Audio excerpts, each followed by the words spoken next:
అందరికి నమస్కారం. ఎప్పటి నుంచో ఎదురు చూస్తున్నటువంటి ఒంగోలు ఏఎంసీ చైర్మన్ యాదవులకు దక్కింది. ఒంగోలు ఎమ్మెల్యే దామచర్ల జనార్దన్ మరోసారి యాదవులకు అత్యధిక ప్రాధాన్యత ఇవ్వటం జరిగింది. ప్రతిష్టాత్మకమైనటువంటి ఏఎంసీ చైర్మన్ పదవి కూడా యాదవ్ సామాజిక వర్గానికి చెందినటువంటి రాచగర్ల వెంకట్రావు, ఆయన శివపుర వెంకట్రావు గారు కూడా ఒంగోలు ప్రజలకు సుపరిచితులు. ఆయనకు ఆ పదవి కట్టపెడుతూ కూడా మరి జీవో జారీ చేయడం జరిగింది. ప్రకాశం జిల్లాలో ఉన్నటువంటి 10 ఏఎంసీ చైర్మన్ పదవులకి గతంలోనే మరి ఆయా కమిటీలను నియమించడం జరిగింది. అయితే ఒంగోలు ఏఎంసీ చైర్మన్ పదవి కొంత ఆలస్యం జరిగింది, కొంత జాప్యం జరిగింది. అయితే ఒంగోలు నగరంలో కూడా ఏఎంసీ పదవి ఎవరికి వస్తుంది, లేకపోతే జీవో మార్చి వేరే కమ్యూనిటీకి ఇస్తారా అని ఇక్కడ ఉన్నటువంటి కొంతమంది ఆశావాహులు కూడా ఎదురు చూశారు.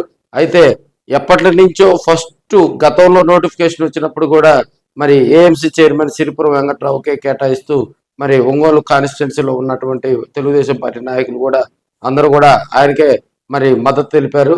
అదేవిధంగా ఒంగోలు ఎమ్మెల్యే దామచర్ల జనార్దన్ కూడా, ఎందుకంటే 2024లో ఆయనకు వచ్చిన మెజార్టీ, 2024లో ప్రజలు ఆయన ఆశీర్వదించిన విధానం చూసి మరి ఇప్పుడున్న పరిస్థితుల్లో రాజకీయాల్లో కూడా మరి సమతూకం పాటించాలి. ఎందుకంటే ప్రతిష్టాత్మకమైనటువంటి ఉడా చైర్మన్ పదవిని కూడా మరి జనసేన పార్టీ జిల్లా అధ్యక్షులుగా ఉన్నటువంటి రియాజ్కు దామచర్ల జనార్దన్ కట్టబెట్టడం జరిగింది.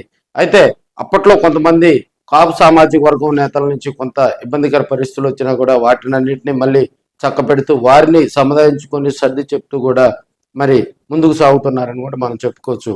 అదేవిధంగా తెలుగుదేశం పార్టీకి ఒంగోలు కాన్స్టిట్యున్సీలు కూడా యాదవ్ సామాజిక వర్గాన్ని ఒక బలమైన ఓటు బ్యాంకుగా కూడా మనం చెప్పుకోవచ్చు.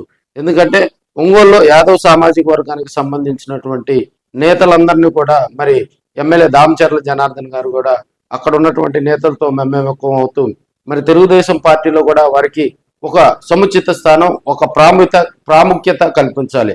సో దానిలో భాగంగా ఒంగోలు ఏఎన్సీ చైర్మన్ మరి శివపురం వెంకట్రావుకు కట్టబెట్టడం జరిగింది. అదేవిధంగా ఉపాధ్యక్షులుగా కూడా జనసేన పార్టీ నాయకులు చిట్టెం ప్రసాద్కు కేటాయించడం జరిగింది.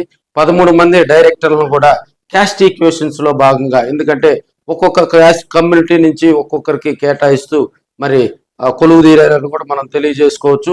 అఫీషియల్ గా కూడా మరి ఒంగోలు ఏఎంసీ చైర్మన్ గా శివపురం వెంకట్రావుకు ఆ పదవి కట్టబెట్టడంతో ఉదయం నుంచి ఆయన నివాసం వద్ద యాదవ సోదరులు, అదేవిధంగా కొంతమంది తెలుగుదేశం పార్టీ నాయకులు, కార్యకర్తలందరూ కూడా ఆయనకు శుభాకాంక్షలు తెలియజేస్తూ ఉన్నారు.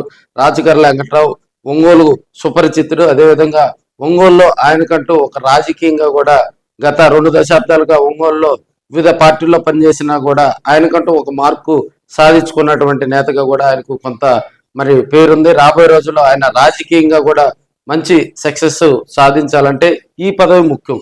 ఈ ఏఎంసీ చైర్మన్ పదవి మరి రైతులకు సంబంధించింది కాబట్టి రైతుల సంక్షేమం, అదేవిధంగా రైతుల అభివృద్ధి కోసం మరి ఈ బాటలో గనక పయనిస్తే రాబోయే రోజుల్లో రాజకర్ల మరింత ముందుకెళ్లొచ్చు. ఎందుకంటే దామచర్ల జనార్దన్ గారు కూడా ఒంగోలు కాన్స్టిట్యున్సీ దిశ మరి మారుస్తూ ముందుకు సాగుతున్న వేళ ఇప్పుడున్న పరిస్థితుల్లో కూడా రైతు సంక్షేమం, మనకు ఒంగోలు కాన్స్టిట్యున్సీలో ఉన్నటువంటి ఒంగోలు నియోజకవర్గంలో ఉన్నటువంటి గ్రామాలు, అదేవిధంగా ఒంగోలు రూరల్ మండలం, మనకి కొత్తపట్నం మండలం తదితర గ్రామాల్లో కూడా రైతుల సమస్యల మీద, రైతులకు రావాల్సినటువంటి మరి ఇప్పుడు ఉన్నటువంటి ప్రభుత్వం కేటాయిస్తున్నటువంటి సంక్షేమ ఫలాలు, అదేవిధంగా రైతు పక్షపాతిగా ఉన్నటువంటి ఎమ్మెల్యే దామచర్ల జనార్దన ఆశయాలను కనుక ముందుకు తీసుకెళ్తే మరి శివపుర వెంకట్రావు రాబోయే రోజుల్లో కూడా రాజకీయంగా మరింత ముందుకు పోతారని ఆయన అభిమానులందరూ కూడా ఆశపడతా ఉన్నారు. ఏది ఏమైనప్పటికీ యాదవులకు అత్యున్నతమైన స్థానం ఎమ్మెల్యే దామచర్ల జనార్దన్ కేటాయించారని చెప్పుకోవచ్చు. రాబోయే రోజుల్లో